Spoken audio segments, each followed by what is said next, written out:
જડ ચેતન. લેખક હરકિશન મહેતા. ચેપ્ટર 5.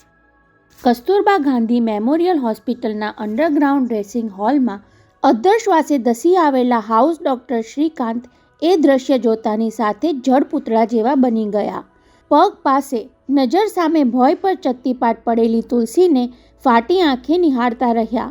તુલસીના અધખુલ્લા મોં વચ્ચે અટકી ગયેલી ચીસ, એના મુલાયમ મુખ પર થીજી ગયેલો ભય, એની મોટી કીકીમાં અંકાઈ ગયેલી લાચારી અને હાથની મુઠ્ઠીઓમાં જકડાઈ ગયેલું જનૂન જોઈને 5-7 સેકન્ડ માટે રોકી રાખેલો શ્રીકાંતનો શ્વાસ ફણીઘર નાગના ફૂફાડાની જેમ બહાર ફેંકાયો.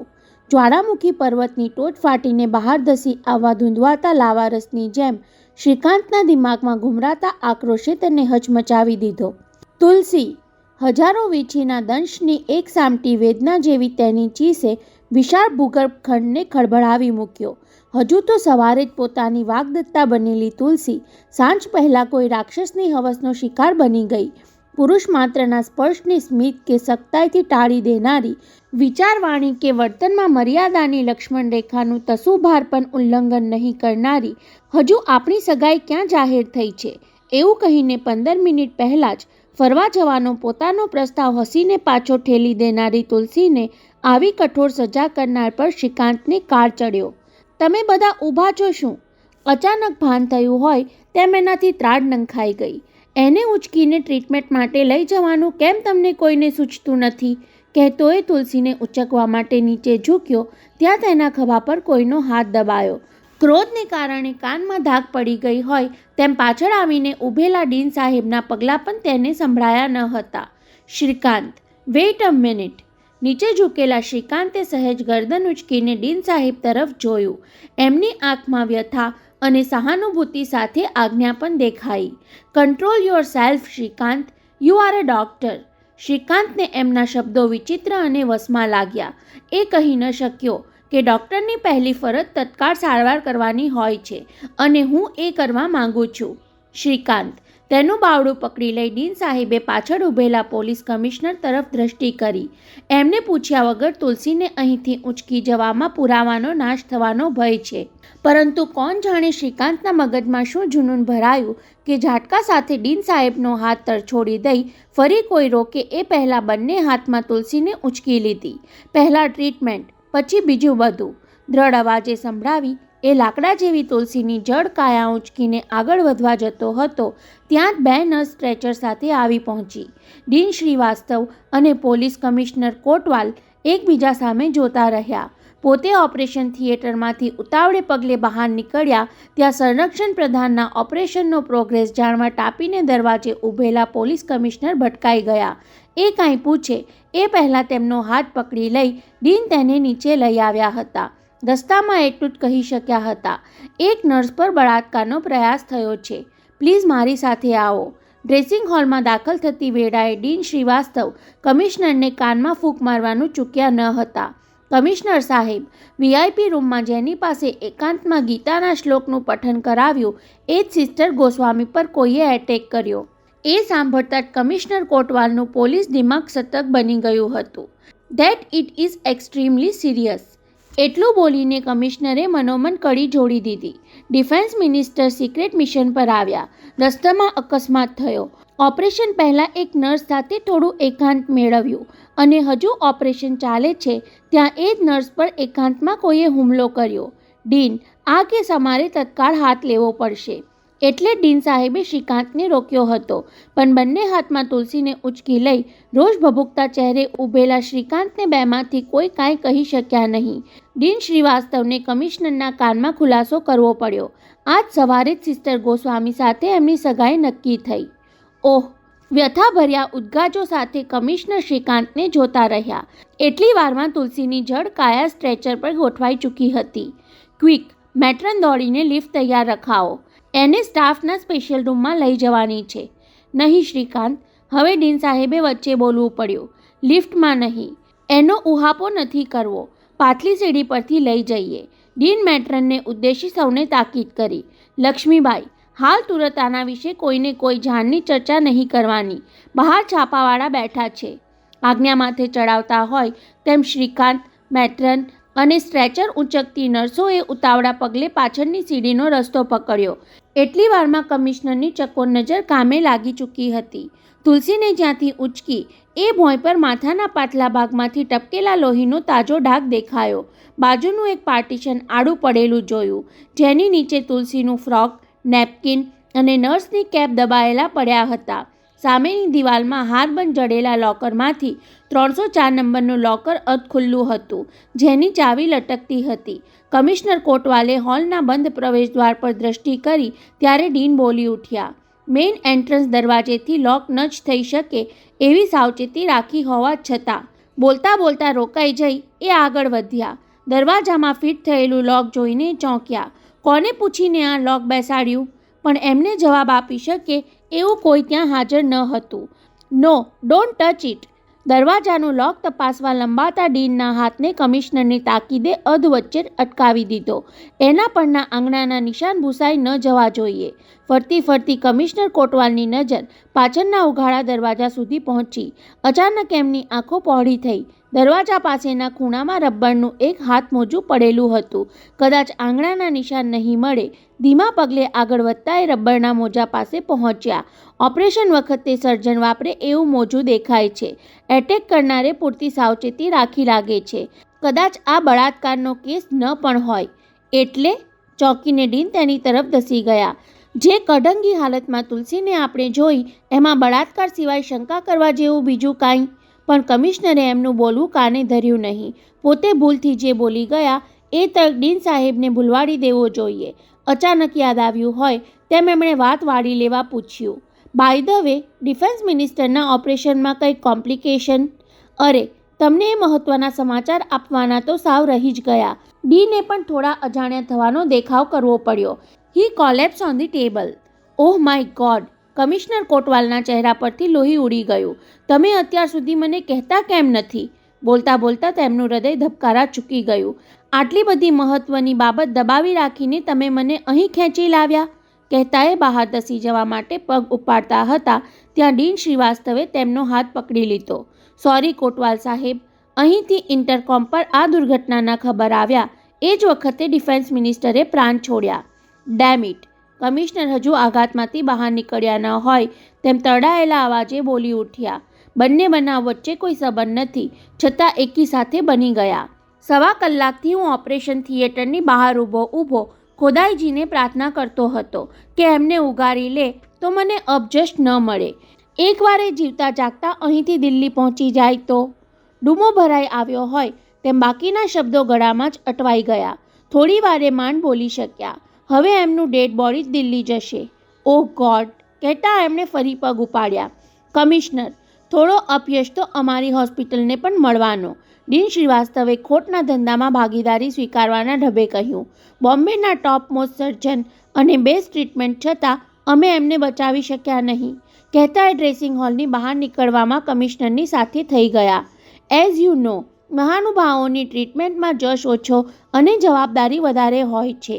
એ ઉગરી જાય તો એમના મનોબળની પ્રશંસા થાય અને કેસ ફેલ થાય તો ટ્રીટમેન્ટની ખામીઓ શોધાય. કોઈ પાસે આપણાથી એવો ખુલાસો થોડી થાય છે કે ઓપરેશન માટે જવામાં મહાનુભાવે મહામૂલો અડધો કલાક વેડફી નાખ્યો. ત્યારે પગથિયા ચડતા કમિશનર ચોંકીને થંભી ગયા. યુ મીન આ નર્સ સાથે એકાંતમાં ધાર્મિક શ્લોકો સાંભળવાનો મોહ જતો કર્યો હોત?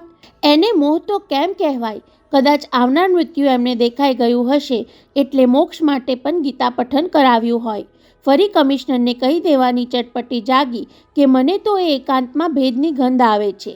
ગવર્નર, ચીફ મિનિસ્ટર કે મારા જેવા પોલીસ કમિશનરને નહીં કહેવા જેવું કોઈ ટોપ સિક્રેટ ડિફેન્સ મિનિસ્ટરે આ છોકરીને સુપ્રત કર્યું હોવું જોઈએ અને એમનો પીછો કરતા વિદેશના કોઈ જાસૂસે એમની દરેકે દરેક હિલચાલ પર નજર રાખી ભેદનો તાગ લેવા પેલી બિચારી નર્સને સકંજામાં લીધી હશે. એ કહી દેવાની તાલાવેલીને ખંખેરી નાખવા બળજબરીથી કમિશનર કોટવાલે 2-3 વાર માથું ધુણાવી લેવું પડ્યું. એનીવે, જે આવી પડ્યું છે તેને પાર ઉતરીએ જ છૂટકો. ઓપરેશન ફેલ થયું તેની જાહેરાત કરવામાં હવે શેનો વિલંબ છે? ઓપરેશન ફેલ થયું એમ નહીં, ડીન શ્રીવાસ્તવે મક્કમ અવાજે સુધારો કર્યો. દર્દીનું ઓપરેશન ટેબલ પર જ મૃત્યુ થયું એની જાહેરાત. હું સર્જનોને કહેતો આવ્યો છું કે થિયેટરમાં પાછો ફરું ત્યાર પછી એનાઉન્સમેન્ટ કરીશું. ત્યાં સુધી તમે આ વાત જાણતા નથી એવો દેખાવ રાખજો. સૌપ્રથમ જાણ ગવર્નર અને ચીફ મિનિસ્ટરને કરવી જોઈએ. યુ આર રાઇટ કહી હોલની બહાર નીકળતા પોલીસ કમિશનરની નજર સુપ્રિન્ટેન્ડન્ટ સાવંત પર પડી. સાવંત, આ નર્સનો કેસ તમે સંભાળી લો. કોઈ પણ શંકાસ્પદ પુરુષ હોસ્પિટલની બહાર ન જવો જોઈએ. 2-3 સબ ઇન્સ્પેક્ટરને સાથે રાખી અત્યારે ઇન્વેસ્ટિગેશન ચાલુ કરી દો. આપણા ફોટોગ્રાફરને તાબડતોબ બોલાવી લો. એન્ડ લુક, આવું કાંઈ બન્યું છે એની ગંધ સવાર સુધી છાપાવાળાના લાંબા નાક સુધી પહોંચવી ન જોઈએ. આજ્ઞા આપીને ભરાવદાર શરીરવાળા કમિશનર કોટવાલ આગળની લિફ્ટને બદલે પાછળની સીડી ચડીને જઈ રહેલા ડીન શ્રીવાસ્તવની સાથે થઈ જવા એકી સાથે 2 પગથિયાં ચડવા લાગ્યા. કેજીએમ હોસ્પિટલના 5મા માળે હાઉસ ડૉક્ટરના રૂમની લગોલગ આવેલા સ્ટાફ માટેના સ્પેશિયલ રૂમમાં લઈ જવામાં આવેલી તુલસીને શુદ્ધિમાં લાવવા ડૉક્ટરો નર્સોના તનતોડ પ્રયાસ ચાલી રહ્યા હતા ત્યારે હોસ્પિટલના વીઆઈપી વિભાગમાં ભારતના સંરક્ષણ પ્રધાન તેમજ હંગામી વડાપ્રધાનના મૃત્યુની જાહેરાતે ગમગીની સાથે સનસનાટી પ્રસરાવી દીધી હતી. શું કરવું, કેમ કરવું, ક્યારે કરવું એની રજેરત સૂચના માટે પાટનગરનો સતત સંપર્ક સંધાઈ રહ્યો હતો. બિચારા દિલ્હીવાળા કોઈ શરત ચૂક ન થાય એવી સાવચેતી ખાતર રશિયાના પ્રવાસે ગયેલા વડાપ્રધાનની આજ્ઞા મેળવવા ટેલિફોનના ચકરડા ઘુમાવતા હતા. 1 કલાકને અંતે એટલું નક્કી થયું કે દિલ્હીથી હોમ મિનિસ્ટર સ્પેશિયલ પ્લેન લઈને રાત સુધીમાં મુંબઈ પહોંચી જશે અને સવારે એ જ વિમાન સંરક્ષણ પ્રધાનના મૃતદેહ સાથે દિલ્હી પાછું ફરી જશે. મોસ્કોથી પાછા ફરતા વડાપ્રધાનનું પ્લેન પાલમ એરપોર્ટ પર ઉતરે તેની થોડી વારે મુંબઈનું વિમાન આવે એ રીતે ટાઈમિંગ ગોઠવાઈ ગયા પછી હોસ્પિટલના ભોંયતળિયે રાહ જોઈને બેઠેલા 125-150 પત્રકારોનો સામનો કઈ રીતે કરવો અને કેટલું કહેવું કેટલું છુપાવવું એની સંતલતમાં મહાનુભાવો પડી ગયા. 5મા માળે તુલસીના કોટ સામે 1.25 કલાકથી ખડે પગે ઊભેલા હાઉસ ડૉક્ટર શ્રીકાંતની વિમાસણ તો આ મહાનુભાવો કરતાંય વધારે વસમી હતી. વારે વારે કાંડા ઘડિયાળના કાંટા સામે અને પછી બેશુદ્ધ તુલસીના મુખ પર જોઈ લઈ હતાશભરી નજર પાછી વાળી લેવી પડતી હતી. જડ બની ગયેલી તુલસીનો એકાદ ઉહકારો સંભળાય, એના હાથ પગમાં ચેતનનો જરા સરખો ચમકારો સર્જાય, બંધ કરી દીધેલા પોપચાની પાપણો ફરકાવવાનો થોડોક અણસારો વર્તાય એવી આશાભરી મીટ માંડીને શ્રીકાંત એક ક્ષણ ગણી રહ્યો હતો. સૌથી મોટી વિમાસણ તો તુલસીને ગેરખબર આપવાની હતી. કલાકવારમાં તો એ શુદ્ધિમાં આવીને વાતચીત કરતી થઈ જશે એવી ધારણા છેતરામણી બની રહી હતી. એ ભાનમાં આવ્યા પછી જ તુલસીના પિતાને જાણ કરવાનો વિલંબ લંબાતો જતો હતો. આજે તુલસી મોડી ડ્યુટી પર ચડી એટલે 6 વાગ્યા પહેલાં ઘેર આવવાની વકી તો મધુકર ગોસ્વામીએ વિચારી નહીં હોય, પણ ઘડિયાળનો સેકન્ડ કાંટો 6:15નો આંક ઓળંગીને સંધ્યા થઈ જવાની છડી પોકારવા ચકરાવા લઈ રહ્યો હતો. ઘેર જાણ કરવામાં થઈ રહેલો વિલંબ હવે જોખમી બની રહ્યો હતો, પરંતુ હાર્ટ પેશન્ટ પિતાને આ દુર્ઘટનાની જાણ કયા શબ્દોમાં કરવી?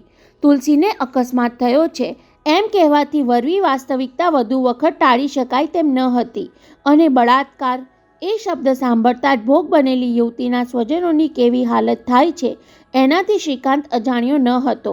ગયા વર્ષે આવેલો બળાત્કારનો કેસ તેની નજર સમક્ષ તાદશ થઈ ગયો.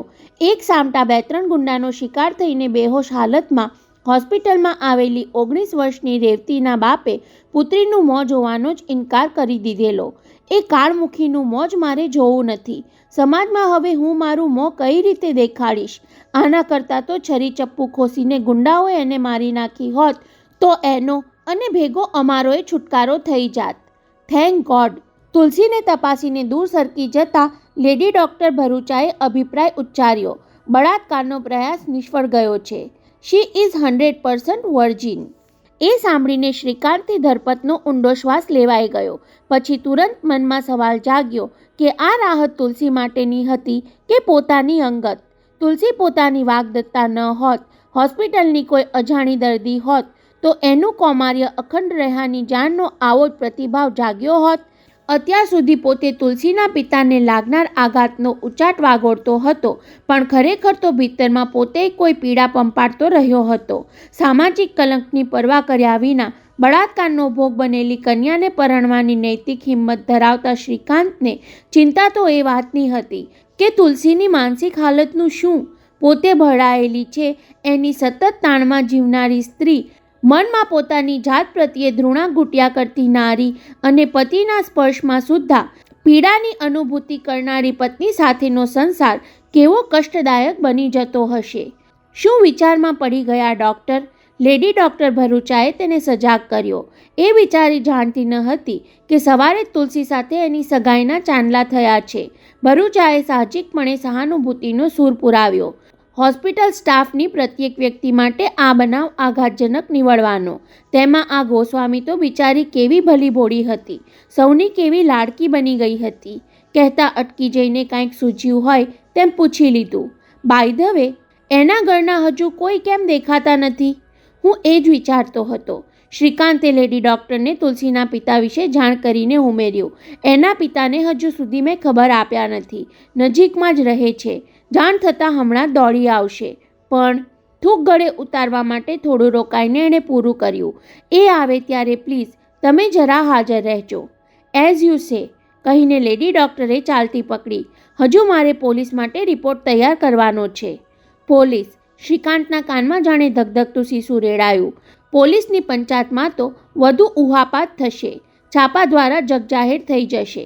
કદાચ પોતાની સાથેની સગાઈની પણ ચકચાર થશે. તુલસીને ડ્રેસિંગ હોલની ફરશ પર કડંગી હાલતમાં જોઈને પહેલ વહેલો પ્રત્યાઘાત બળાત્કાર કરનારનું ખૂન કરી નાખવાનો આવ્યો હતો. કદાચ એ માણસ સામે ઊભો હોત તો તેની ગળચી ભીસી નાખવાનું ખુન્નસ ચડ્યું હતું. અને હવે જગજાહેર થવાની ભીતિથી આખી વાત ભૂલાઈ ભૂસાઈ જાય અને પોલીસની કામગીરી આગળ ન વધે એવી મનોવૃત્તિ કેમ જાગી? સમાજમાં ચકચાર ન જાગે એટલા કાતર ગુનેગારને છટકી જવા દેવાની આ તે કેવી મનોદશા? શું કામ પોતે લેડી ડૉક્ટર ભરૂચાને વિના સંકોચે કહી ન દીધું કે આ ગોસ્વામી મારી વાગદત્તા છે, એનો સૌથી નિકટનો થનાર સગો હું પોતે છું? એમ કહેવામાં ક્ષોભ કેમ આડે આવ્યો? લગ્ન પછી તુલસીની આવી દશા થઈ હોત તો પોતે એનો પતિ થોડો મટી જવાનો હતો? મારા જેવો શિક્ષિત ડૉક્ટર જો આવું વર્તન કરે તો પછી પેલી મધ્યમ વર્ગની રેવતીનો અર્ધશિક્ષિત બાપ દીકરીને કાળમુખી કહી તેનું મોં જોવાનો ઇનકાર કરે, તેને ધિક્કારવાનો મને શું અધિકાર? મેટ્રન, એના અવાજમાં અણધાર્યો પલટો આવી ગયો. તમારી પાસે તુલસીના પડોશીનો ટેલિફોન નંબર તો હશે જ. પ્લીઝ નંબર લઈને જરા મારા રૂમમાં આવો ને. મેટ્રનના ગયા પછી તુલસીના માથાનો ઘાવ તપાસી રહેલા હોસ્પિટલના ન્યુરોલોજીસ્ટ ડૉક્ટર કેની તરફ શ્રીકાંતે જોયું. તુલસીના મગજના એક્સરે ચકાસીને ડૉક્ટર કેની દર્દીને ફરી તપાસવા આવ્યા હતા. ડોક નીચે થયેલા જખમને આંગળીના ટેરવાથી દબાવ્યો છતાં પણ દર્દી તરફથી કોઈ જાતનો પ્રતિભાવ ન સંપડાયો ત્યારે એમના હોઠ ભીડાયા. પ્રશ્નસૂચક દ્રષ્ટિથી પોતાને તાકી રહેલા હાઉસ ડૉક્ટર પર નજર પડી ત્યારે મગજના નિષ્ણાત ડૉક્ટરથી બોલાઈ જવાયું, બ્રેઇનમાં ઊંડે સુધી ઈજા થઈ છે. મૂર્છાનું કારણ એ હોય કે પછી માનસિક આઘાત? સર, સામાન્ય રીતે ડૉક્ટરનું સંબોધન વાપરતા શ્રીકાંતે દર્દીના નિકટના સગાની વિનમ્રતા સાથે સરના સંબોધનથી પૂછી લીધું, મૂર્છા વળતા કેટલી વાર? પણ એટલું બોલ્યા પછી પોતાની ભૂલ સમજાઈ ગઈ. ભાનમાં આવતા કેટલી વાર લાગશે એવું પેશન્ટના સગા પૂછે એ અજુગતું ન ગણાય, પણ પોતે ડૉક્ટર થઈને કેટલી વાર લાગશે એ તો કેમ કહી શકાય? ડૉક્ટર કેનીએ અડધી પૂર્છાનો જવાબ આપવાની કોશિશ કરી.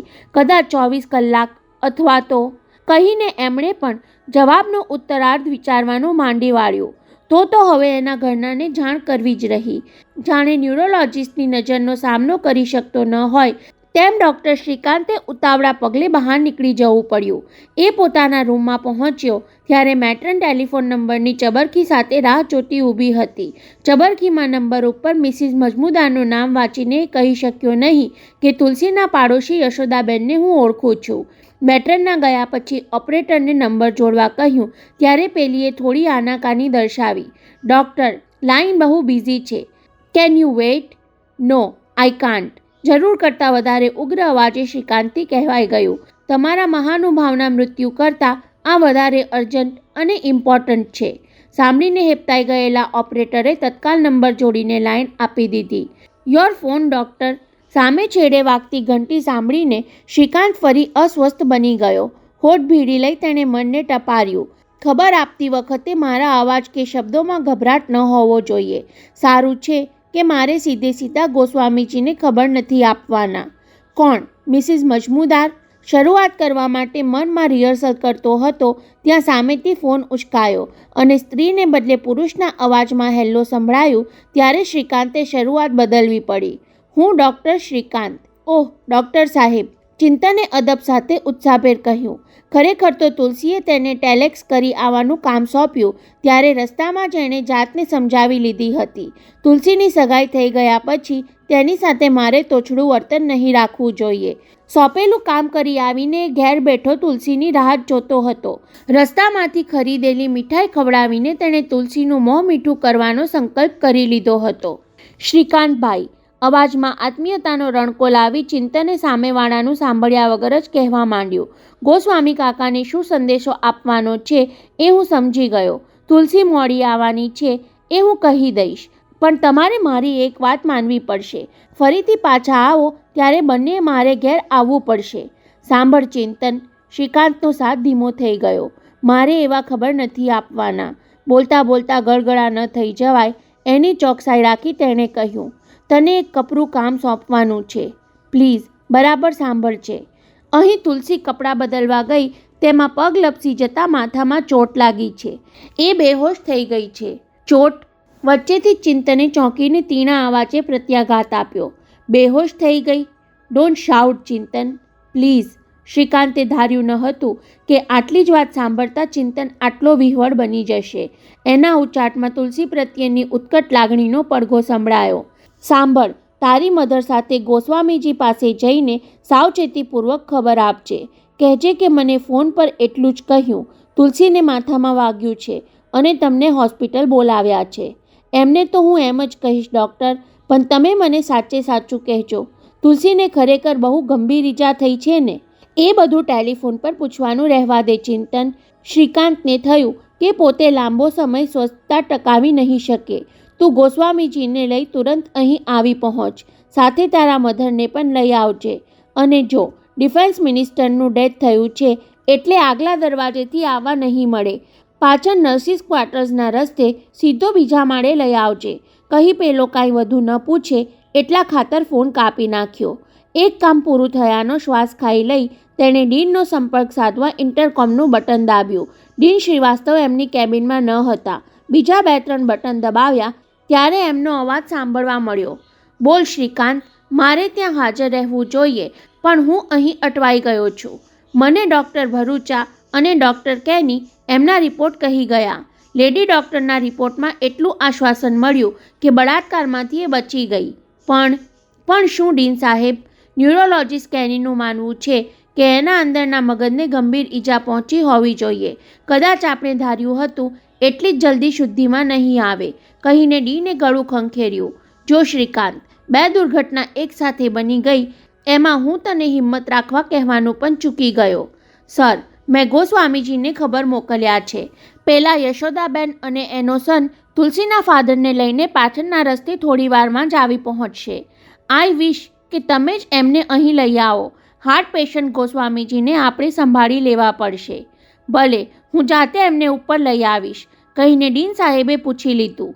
શ્રીકાંત, તારે ઘેર ખબર આપ્યા કે નહીં? શું જવાબ આપે શ્રીકાંત?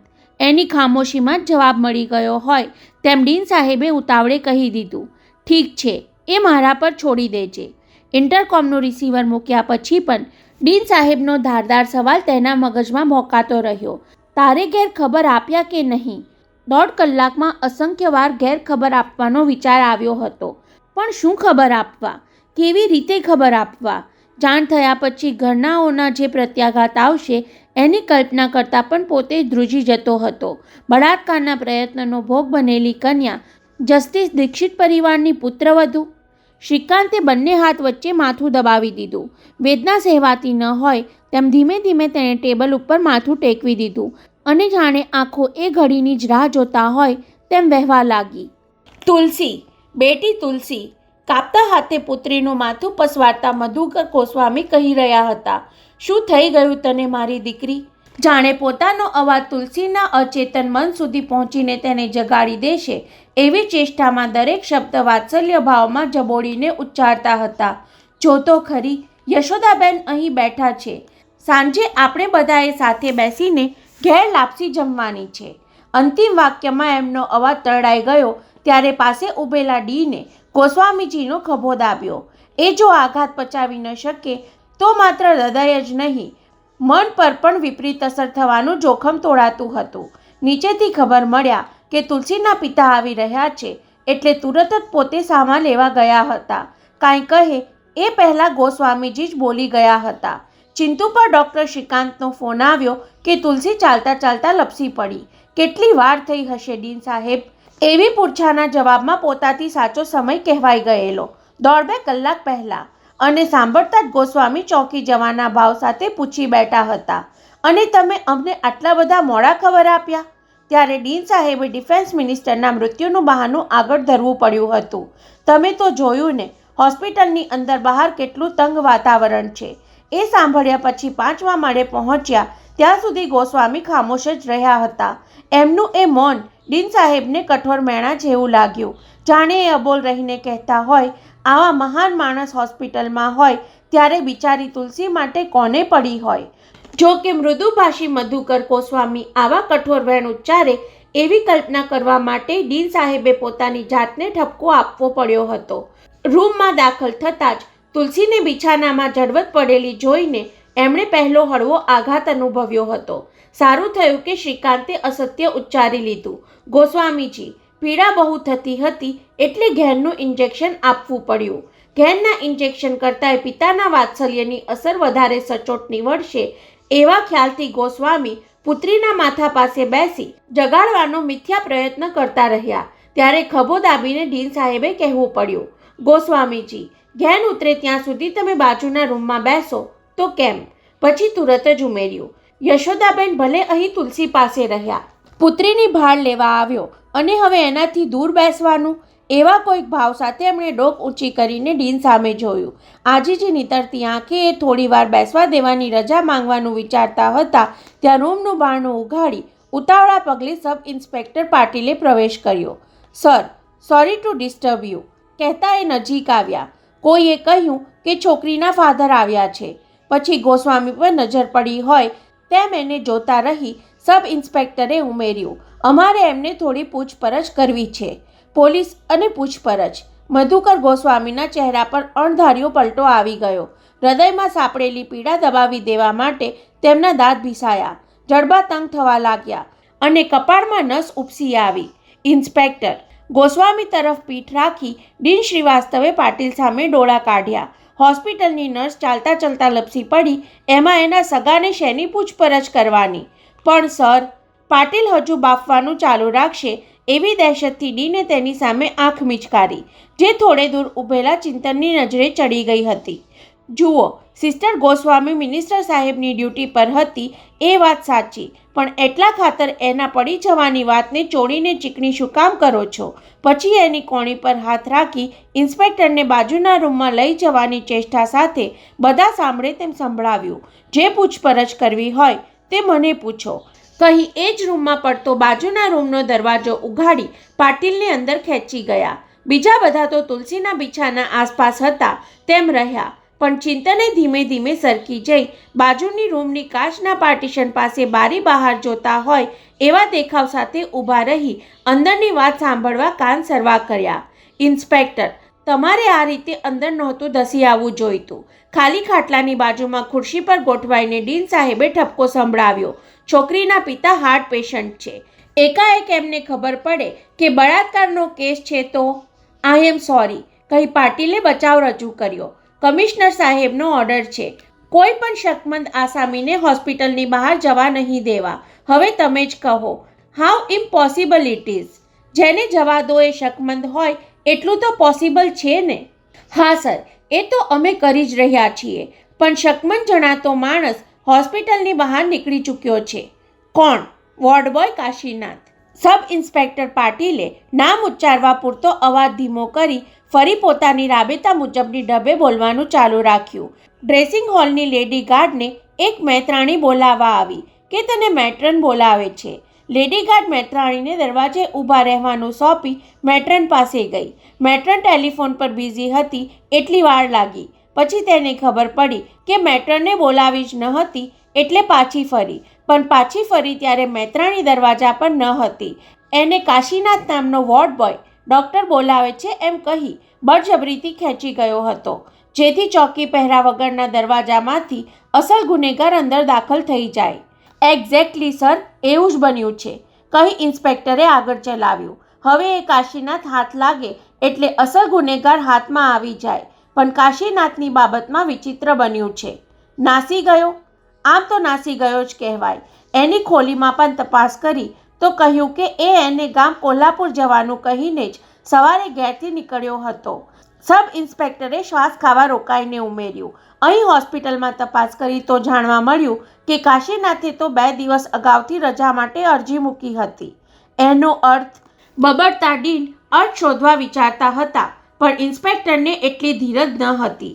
એનો અર્થ એ થયો કે કાશીનાથે રજા માટે અરજી મૂકી ત્યારે જ ગુનેગારે પ્લાન ઘડી નાખ્યો હશે કે શુક્રવારની સાંજે આવું કંઈક કરવું. ટાઈમ પણ એવો જ પસંદ કર્યો જેમાં ગુનો કરીને પહેલી પાળીના માણસો છૂટતા હોય તેમની સાથે બહાર સરકી જવાય. ડીન શ્રીવાસ્તવ મૂંગા રહી સબ ઇન્સ્પેક્ટરને વિચિત્ર નજરે જોતા રહ્યા. ફરી એમની આંખોમાં ઠપકો ઉપસી આવ્યો. મને એ ન સમજાયું કે આ બધામાં તમારે નર્સના પિતાને પૂછપરછ કરવી પડે એવું શું છે? હવે આપને એ સમજાવું. ચહેરા પર રહસ્યના ભાવ ધારણ કરતા પાટીલે સમજાવ્યું. ડિફેન્સ મિનિસ્ટરને ઓપરેશન થિયેટરમાં લઈ ગયા પછી નર્સ ચાલુ ડ્યુટીએ બહાર ગઈ હતી. એ તો બધા જાણે છે. મિનિસ્ટર સાહેબે તેને મંદિરમાં પૂજા માટે મોકલી હતી. અથડા અવાજે ડીન વચ્ચે બોલી પડ્યા. તમારા કમિશનર પણ એ જાણે છે. નર્સ માત્ર મંદિરે નહોતી ગઈ, ઘેર પણ ગઈ હતી. ગઈ હશે એવું કાંઈક ડીન કહેવા જતા હતા, પણ તેને બદલે પૂછ્યું, તમને કોણે કહ્યું? જે ટેક્સી તેણે ઘર પાસેથી લીધી તે ટેક્સી ડ્રાઈવરે, કહીને ફરી પાટીલે રહસ્ય સ્ફોટ કરવાની ઢબે સંભળાવ્યું. ઘેરથી મંદિરે જઈ ટેક્સીને થોભાવી, મંદિરમાં પૂજા પ્રસાદ પતાવીએ પાછી ફરી, પણ એવી ઉતાવળે ટેક્સીમાંથી ઉતરી ગઈ કે પૈસા ચૂકવ્યા નહીં. કદાચ એણે ટેક્સીને રોકાવાનું કહ્યું હશે અથવા પૈસા ચૂકવવાનું ચૂકી ગઈ હશે.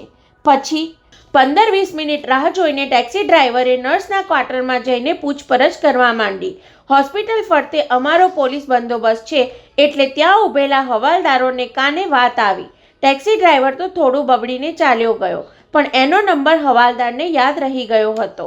ડીન સાહેબે માત્ર હોકારો જ ભાણ્યો.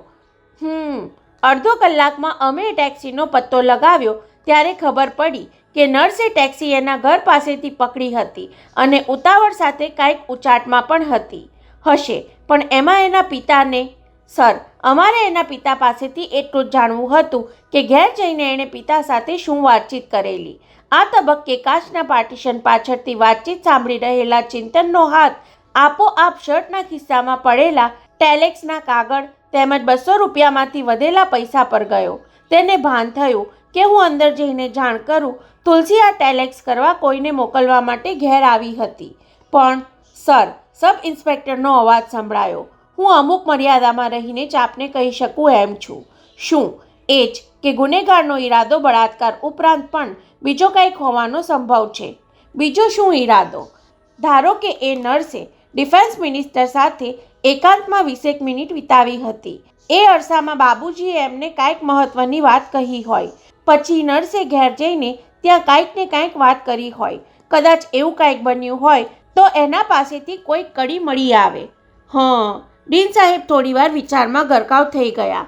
હજુ એમને બધું ગૂંચવાયેલું લાગતું હતું. ડિફેન્સ મિનિસ્ટર સાથેના તુલસીના એકાંત પર પોલીસવાળા ખોટી દિશામાં દોરાઈ રહ્યા હોય એવું લાગ્યું. પણ એવું કહેવાનું ત્યારે કવેળાનું લાગ્યું.